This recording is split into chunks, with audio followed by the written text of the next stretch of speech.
पिछले क्लास में solid state खत्म किया था, क्या किया था, सॉलिड स्टेट खत्म, ठीक है। उसमें हमने सॉलिड स्टेट में पूरा चैप्टर कंप्लीट कर लिया और मैंने आपसे वादा किया था मैं अगली वीडियो सॉल्यूशंस की देने वाला हूँ, इसमें कॉलिगेटिव प्रॉपर्टीज पढ़ाऊंगा मैं, ठीक है। कॉलिगेटिव प्रॉपर्टीज में सबसे पहले हम बात करेंगे अपना राउट्स लॉ। क्या बात करेंगे, राउट्स लॉ। देखिए चैप्टर पहले देख लीजिए, चैप्टर का नाम क्या है, सॉल्यूशंस, ठीक है। चैप्टर का नाम है सॉल्यूशंस, तो उसमें पहला है राउट्स लॉ। उससे भी पहले जो मैंने हेडिंग क्या डाली, लिक्विड इन लिक्विड। अभी हम बात कर रहे हैं लिक्विड इन लिक्विड, मतलब लिक्विड के अंदर लिक्विड, ठीक है। तो हम सबसे पहले राउट्स लॉ, इसकी जब एक बार डेफिनेशन पढ़ लेते थोड़ा सा राउट्स लॉ की। राउट्स लॉ की डेफिनेशन होती क्या है, वैसे फॉर्मूला ही सब कुछ है, लेकिन राउट्स लॉ की आपको डेफिनेशन पता होनी चाहिए। देखिए मैं एनसीईआरटी खोल के एनसीईआरटी से बता रहा हूँ उसकी डेफिनेशन। राउट्स लॉ क्या कहता है, which states that for a solution of a volatile liquid, which is volatile liquid, the partial vapor pressure of each component of the solution is directly proportional to its mole fraction। देखिए मतलब जो हमारा pressure है वो क्या है, directly proportional to the it's mole fraction and partial pressure, ठीक है। अब देखिए ये PA क्या है, PA है प्रेशर ऑफ A, ये A ले लिया, ठीक है, ये this is A and XA means mole fraction.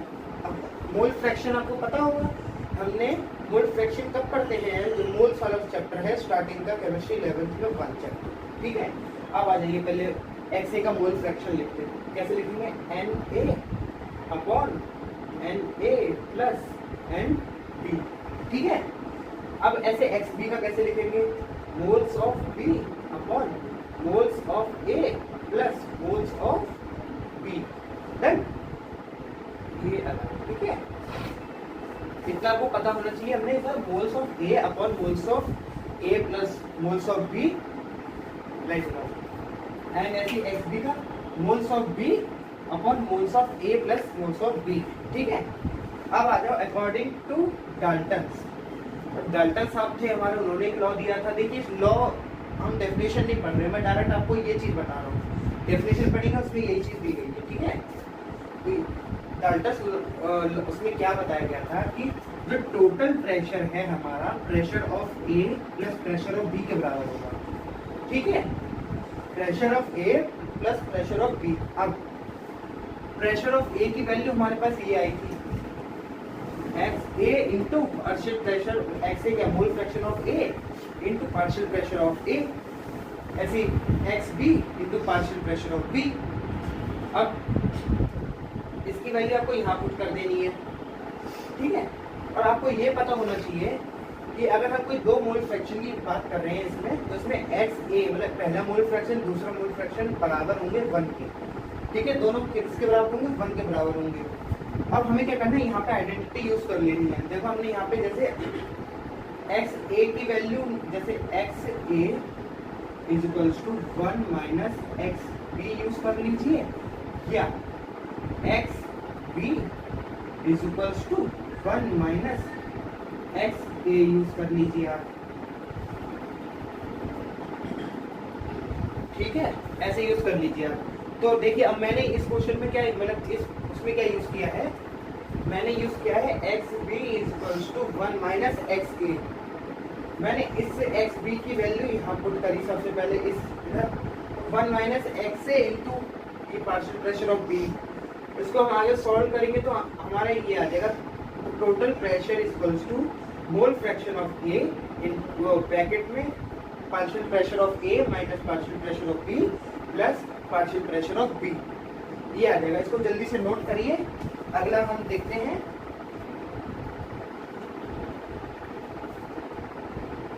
इसे नोट कर लीजिए जल्दी। ओके तो स्टूडेंट्स अब आ जाते हैं अपने टाइप्स ऑफ कॉलिगेटिव प्रॉपर्टीज पे। इससे पहले कुछ टॉपिक मैंने जानबूझ के छोड़े हैं, जिसमें आ जाता है आपका एक राउल्स लॉ आ जाता है, सॉरी हेनरीज लॉ आ जाता है इसमें, वो मैं आपको बाद में बताऊंगा। एनसीईआरटी पे ही मार्क कर दूंगा, एक छोटा सा पड़ता है, और बाकी आइडियल नॉन आइडियल ये सब आपका एनसीईआरटी है। किसी दिन मैं आपको नॉर्मल जब मोबाइल के थ्रू जब मैं पढ़ाता हूँ जब छोटी स्क्रीन पे, तब मैं आपको उसमें बता दूंगा, ठीक है।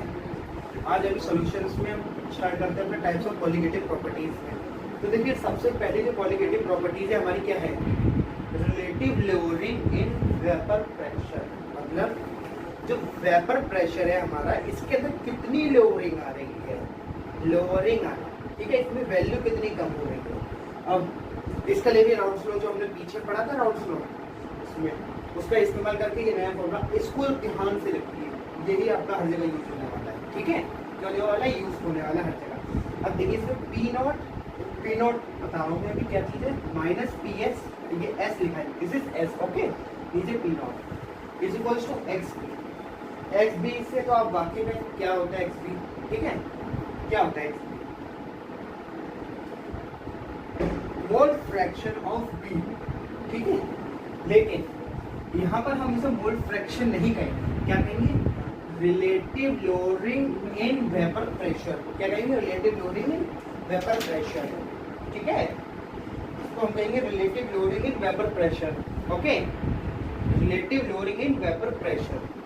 अब आ जाइए, आप सोच रहे हैं कि पी नॉट कौन सी बना है, ऊपर जीरो ना पी, इसको हम कह देंगे वेपर प्रेशर ऑफ प्योर, क्या कहेंगे, vapour pressure of pure solvent, this is solvent, okay, इसको कह देंगे vapour pressure of pure solvent.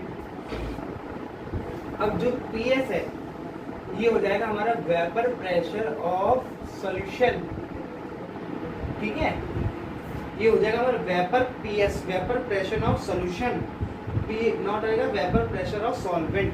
अब ठीक है, इतनी बात हो गई, आपकी समझ में आ गई, ठीक। अब क्या है, इधर देखिए ध्यान से, ये है P naught minus P S upon P not, ठीक है, ये मोल फ्रैक्शन तो है, इसको हमने क्या कह दिया, relative lowering in vapour pressure. अब मोल फ्रैक्शन आपको पता है, एक्स बी को हम कैसे लिखेंगे, moles of B upon moles of A plus moles of B, क्या लिखेंगे, moles of A plus moles of B is equals to, ये लिखिए। अब मोल्स को पता होगा, मोल्स को हम और क्या लिख सकते हैं, वेट अपॉन मॉलिक्यूलर मास, मतलब इधर देखिए ध्यान से, weight upon molecular mass, molecular weight is equal two moles, ये हम कहाँ पढ़ के आए हैं, अपना चैप्टर नंबर 1 में पढ़ के आए हैं, ओके। अब इसी का इस्तेमाल हमने इसको यहाँ कराया, ये मोल्स ऑफ बी, इधर इसके हमने वैल्यू रख दी वेट अपॉन मास, ऐसे इधर रख दिया। एक तो आपको ये फॉर्मूला बन गया, फॉर्मूला नंबर 1, ये है जब आपका नॉर्मल डाइल्यूशन बोलना, मतलब कि ये कंसंट्रेट मान लो, डाइल्यूट मान लो, ठीक है, लेकिन अगर इसको हमने कर दिया वेरी डाइल्यूट, इसका फॉर वेरी डाइल्यूट सोल्यूशन, हमने ज़्यादा डाइल्यूट कर दिया उसको, तो क्या करेंगे, जो हमारा मोल है ए का, ये बी से बहुत बड़ा हो जाएगा, क्या हो जाएगा, जब मान लीजिए आपने चीनी ली इतने बड़े जार में, पहले इतने में घोली थी तो थोड़ा कंसंट्रेशन अलग था, इतने में घोल देंगे आप, इतने में घोल देंगे तो क्या हो जाएगा, उसकी चीनी का डाइल्यूट, मतलब उसका डाइल्यूशन बहुत ज़्यादा बढ़ जाएगा, चीनी की मात्रा कम, वो उतना डाइल्यूट हो जाएगा, उसका मीठा होना ना होना एक ही बराबर है। ऐसे इसमें कहेंगे जो एन बी होगा हमारा क्या हो जाएगा, नेगलेट, इसको हम कर देंगे नेगलेट। अब ये ना एन बी, यहाँ से हमने इसको नेगलेट कर दिया, ऊपर से नहीं करना है, नीचे से नेगलेक्ट करेंगे, क्योंकि जब ये ए के साथ ऐड होगा, ये मान लो आपने 5 में 0.1 ऐड करा, कोई फर्क पड़ेगा, बताओ, कुछ नहीं, ना के समान फर्क पड़ेगा, तो इसलिए हमने इसको हटा दिया, लेकिन हाँ ऊपर से नहीं हटाइएगा, ठीक है। अब हटाने के बाद इसकी वैल्यू ये आ जाएगी, P naught minus P S upon में P not is equal to N B upon N A, इसको तो आप लिख ही लेंगे आगे, weight upon B upon mass upon B into नीचे वाले का वेट आ जाएगा अपॉन में, वेट अपॉन ए, मास ऊपर चला जाएगा, mass upon A. This is new trick, इसे ट्रिक कह सकते हैं आप, फॉर्मूला कह सकते हैं ये वाला, ठीक है। आपका सोल्यूशन में रिलेटिव लोअरिंग वेपर प्रेशर खत्म होता है। चलिए अब जल्दी से हम आ जाते हैं अपना बॉइलिंग पॉइंट पर आ जाते हैं जल्दी से, ठीक है। ये आपका खत्म हो गया पहली प्रॉपर्टी।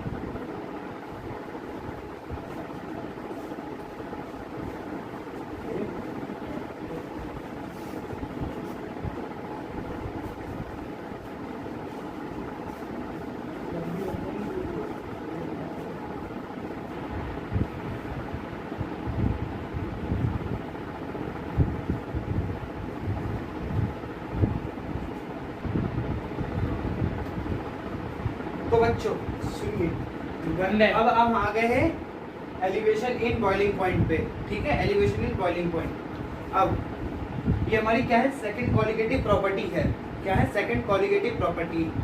अब पहले आपको ये जानना जरूरी है बॉइलिंग पॉइंट क्या होता है, मतलब बॉइलिंग पॉइंट हम किसे कहते हैं, ठीक है। बॉइलिंग पॉइंट पे सच टेम्परेचर एट विच द, एक ऐसा टेम्परेचर जिस पर जो वेपर प्रेशर है लिक्विड का वो हमारा एटमॉस्फेरिक प्रेशर के इक्वल हो जाए। मतलब हमारा वेपर प्रेशर है, एटमॉस्फेरिक प्रेशर यहाँ पर है, तो एक ऐसा टेम्परेचर, सच टेम्परेचर कि जहां पर वेपर प्रेशर और एटमॉस्फेरिक दोनों ही इक्वल हो जाएंगे, वो उस चीज का बॉइलिंग पॉइंट होगा, जब वो उस चीज को उबाल देगा। एक पानी है नॉर्मली 100 डिग्री पे उबलता है जाके, बॉइलिंग टेम्परेचर उसका 100 डिग्री है, तो मतलब जो उसका एटमॉस्फेरिक टेम्परेचर होगा और एटमॉस्फेरिक प्रेशर, वेपर प्रेशर जब मिलने को आएंगे आपस में, दोनों इक्वल होंगे, तो मतलब वो 100 डिग्री टेम्परेचर होगा, ठीक है। अब आपको एक एग्जांपल दे रहा हूँ मैं, मान लीजिए गैस है, ये स्टोव रखा है, आपके पास गैस है, 2 बर्तन रख दिए आपने गैस पे, क्या रख दिए, 2 बर्तन, ये पतीले हैं, एक में हमने नॉर्मल पानी डाला है, एक में हमने शुगर सिरप या शुगर वाटर, चीनी घोल के डाल दी है। तो अगर चीनी घोल देते किसी सोल्यूशन में, क्या करते थे, किसी उसको हम कुछ भी एक सॉल्वेंट, अच्छा सुनिए पहले, सॉल्वेंट और सल्यूट क्या होता है ये जानिए पहले। 1 सेकंड लाइट दे दो, क्लियर आ रहा है क्या बच्चों, देखना एक मिनट, लाइट तो नहीं आ रही, क्लियर आ रहा है, नहीं आ रहा बच्चे। अब चलो, तो सबसे पहले आपको ये पता होना चाहिए सॉल्वेंट क्या होता है, सॉल्वेंट साथ में सॉल्यूट। सॉल्वेंट वो चीज होती है जो ज्यादा मात्रा में, पहली बात इस तरीके से आप लोग समझिए, ज्यादा मात्रा मतलब पानी ले लिया आपने, वाटर, मैक्सिमम केसेस में वाटर हमारा सॉल्वेंट होगा, क्योंकि हम पानी में ही चीजों को डालते हैं। सॉल्यूट मतलब वो छोटा अमाउंट, स्मॉल अमाउंट, जो कि हमारा सॉल्वेंट में डाला जाएगा। क्या है कि जो हमारा सॉल्वेंट में डाला जाएगा, ठीक है। सॉल्वेंट और सॉल्यूट का ये कंसेप्ट याद रखिए, सॉल्वेंट ज्यादा मात्रा में, सॉल्यूट कम मात्रा में, सॉल्यूट हमेशा सॉल्वेंट में डाला जाएगा, ठीक है। अब जब सॉल्यूट सॉल्वेंट में डाला गया तो वो क्या हो जाएगा, एक सोल्यूशन बन जाएगा, क्योंकि 2 चीजों का मिश्रण, प्योर वाटर है नॉर्मल वाटर, लेकिन हमने यहाँ शुगर सिरप लिया है या शुगर वाटर, तो ये शुगर वाटर क्या करता है, हमारा क्या करेगा, अपना वेपर प्रेशर को घटा लेगा। दिस इज वेपर प्रेशर, ये देखिए इसका वेपर प्रेशर इधर है, ये लाइन है, इसका इधर है वेपर प्रेशर, लेकिन इसका वेपर प्रेशर डाउन हो गया। मतलब अगर हम कोई भी सॉल्यूट डालते हैं किसी भी सॉल्यूशन में या किसी भी सॉल्वेंट में, तो उसका वेपर प्रेशर डाउन हो जाएगा। क्या हो जाएगा, डाउन हो जाएगा, इतना आप याद रखिए सबसे पहले, उसका वेपर प्रेशर डाउन हो जाएगा। डाउन होने का कंसेप्ट अब बताइए, डाउन हो गया तो उसको उतनी ही मेहनत नहीं करनी पड़ेगी ऊपर पहुंचने में। ये क्या है, इस 1 मिनट को थोड़ा सा रब करके आपको अच्छे से समझाओ, हमने इतना भी हटा के जैसे हमको आपको सुखाना है, इसलिए इतना भी सुखाना पड़ेगा। अब इसको हम ऊपर ले जाते हैं, यहाँ मान लीजिए ये एटमॉस्फेरिक प्रेशर है हमारा, ठीक है, इसको भी मान लीजिए, ये भी हमारा एटमॉस्फेरिक प्रेशर इधर है। अब ये बताइए, ये इधर है और ये इधर है वेपर प्रेशर, तो एटमॉस्फेरिक प्रेशर को कौन जल्दी अटेन करेगा, ए वाला, ये ए वाला जल्दी करेगा या ये बी वाला जल्दी करेगा, आप ये बताइए पहले। सीधी सी बात है, ये ए वाला जल्दी करेगा, क्योंकि इसका वेपर प्रेशर अभी, गैप देखिए इसका ज्यादा है, नीचे से वेपर प्रेशर आता है और ऊपर से कम है गैप, तो ये एटमॉस्फेरिक प्रेशर को जल्दी अटेन करेगा। लेकिन जो हमने इसमें सॉल्यूट डाल दिया है, जिस वजह से इसका वेपर प्रेशर डाउन हो गया, तो इसको ऊपर पहुंचने में टाइम लगेगा, तो ये देर में बॉइल होगा। इसका बॉइलिंग पॉइंट ज्यादा होगा 2, किससे, बॉइलिंग पॉइंट 1 से। वेपर प्रेशर 1 का ज्यादा होगा, वेपर प्रेशर 2 से, ठीक है, ये बात थी। अब क्योंकि इसका वेपर प्रेशर तो कम हो गया, हमको इस चैप्टर क्या पढ़ना है, elevation in boiling point. Boiling point में कितना बड़ा वो छुई, तो देखिए इसमें, अब इससे आप देखिए मैं क्या बताना चाह रहा हूँ, पहले इधर देखिए, दिख रहा है इधर, नहीं दिख रहा तो इधर देखिए, दिख रहा होगा वैसे clear. Vapour pressure is inversely proportional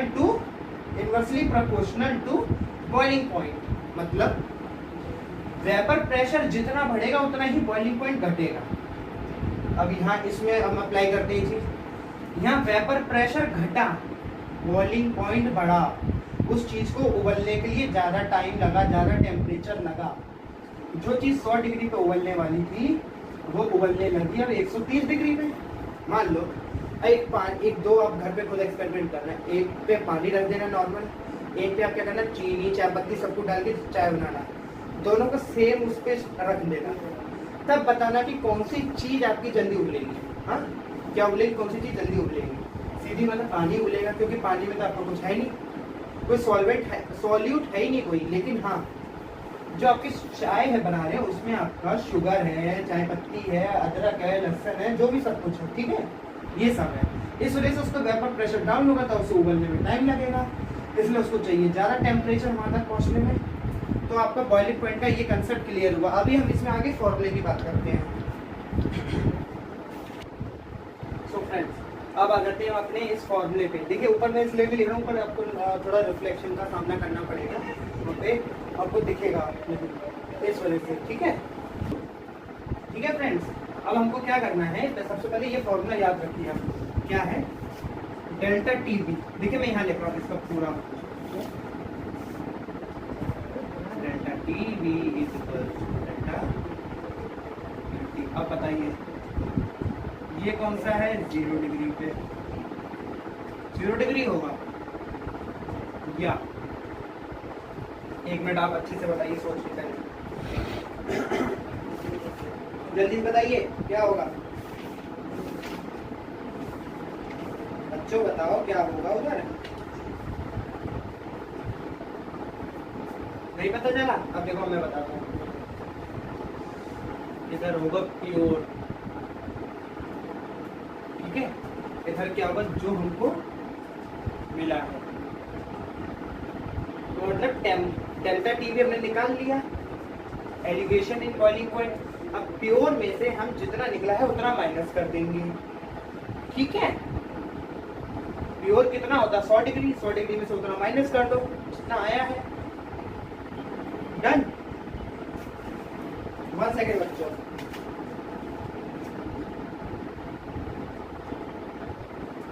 sorry बच्चों यहाँ गलती हो गई है, ये हमारा प्योर नहीं होगा, यहाँ हमारा सॉल्वेंट का होगा, सॉल्यूशन का, ये प्योर होगा, ठीक है, क्योंकि यहाँ आंसर माइनस में आता है, ठीक है।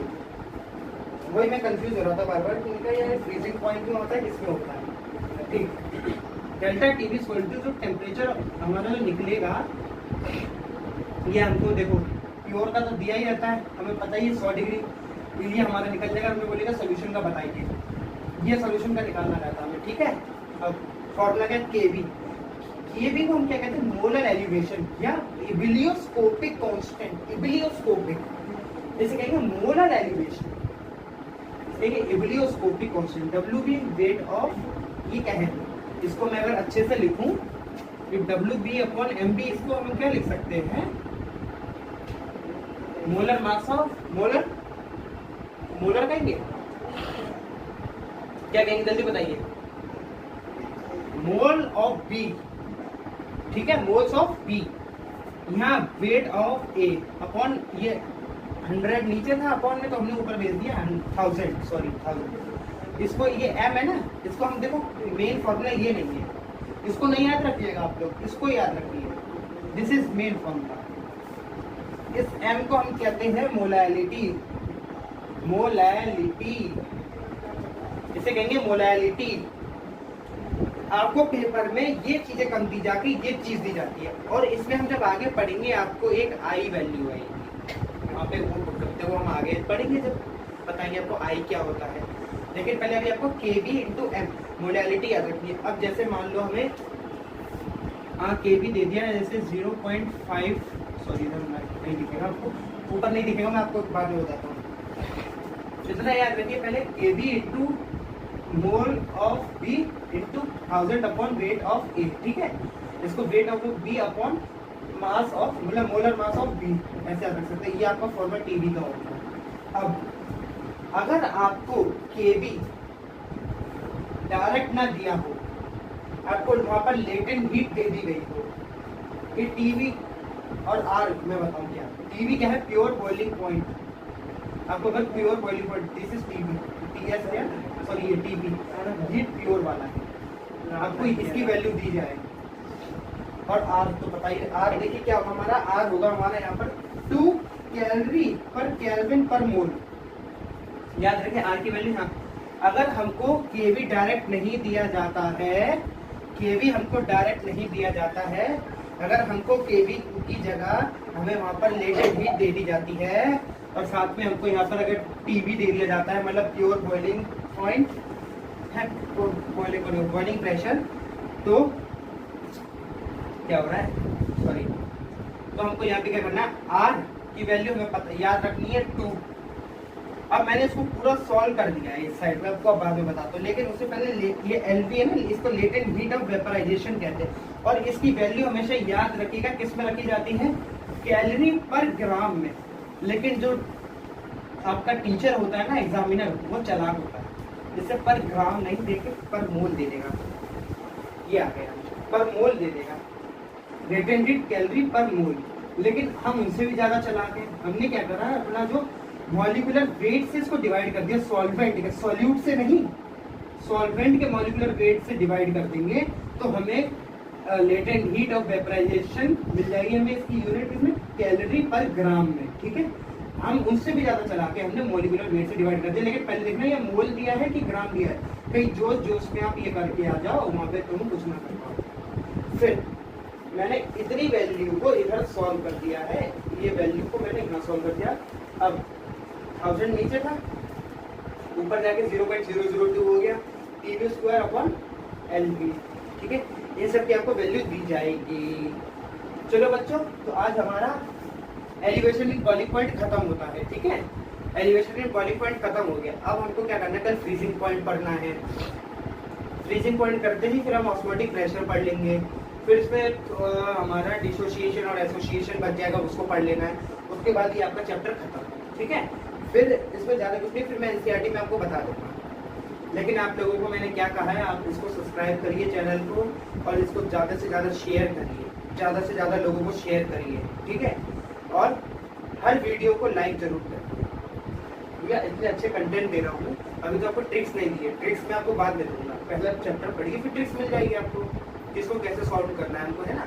और मेरा इंस्टाग्राम पर मेरे को फॉलो करिए। चलिए, तो आप स्वस्थ रहिए, कोरोना काल में अपने आप को अच्छे से सेफ रखिए। चलिए, ओके।